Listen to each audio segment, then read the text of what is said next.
I'm Maggie, and this is my husband Joe, and we restore vintage together. We also do DIY, and we just bought our first home together, and also have an Etsy shop, and we want to share that with you. This 1950s limed wood oak bar cart was purchased at an estate sale in the original owner's home.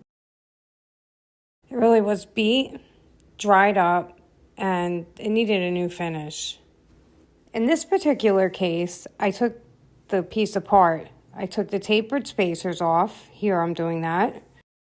I did not take the trays apart because they were well constructed, and if I had, I would chance breaking them. They were glued together very tightly and very nice construction.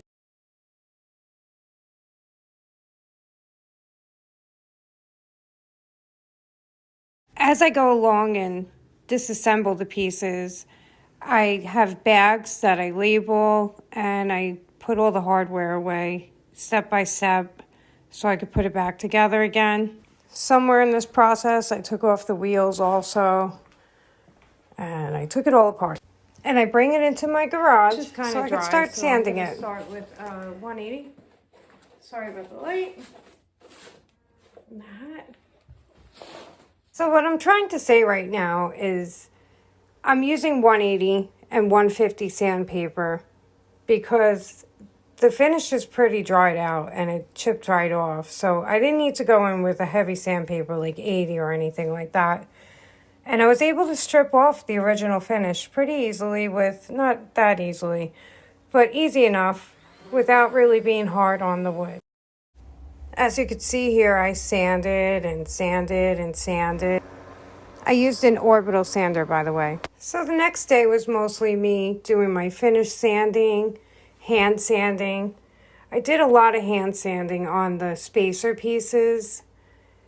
You really don't want to hit those tapered legs on mid-century pieces or spacers that are tapered like that with your sander because it will take away the shape of the taper.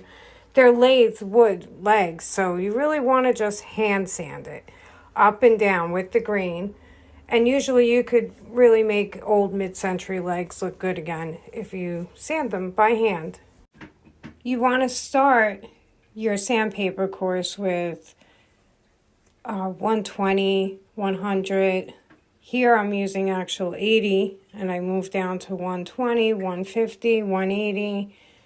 And with the trays, I started at 180 and 150 for some of them. And then I moved down to 240. And then I went all the way with the circular sander and by hand down to 400 grit sandpaper. Then I go in with 000 grit steel wool. Oh, I can't. You know.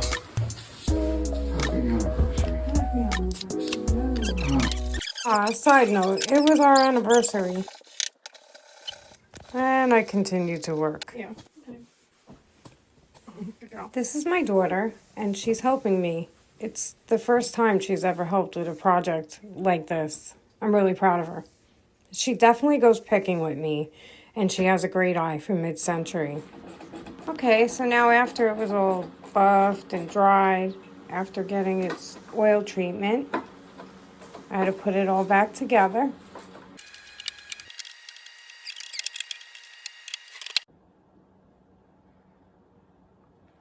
Okay, it doesn't squeak anymore. And I didn't really get to show this cool little part of it, but it's also a tray. So guys, this is it, and it's finished. Oak wood.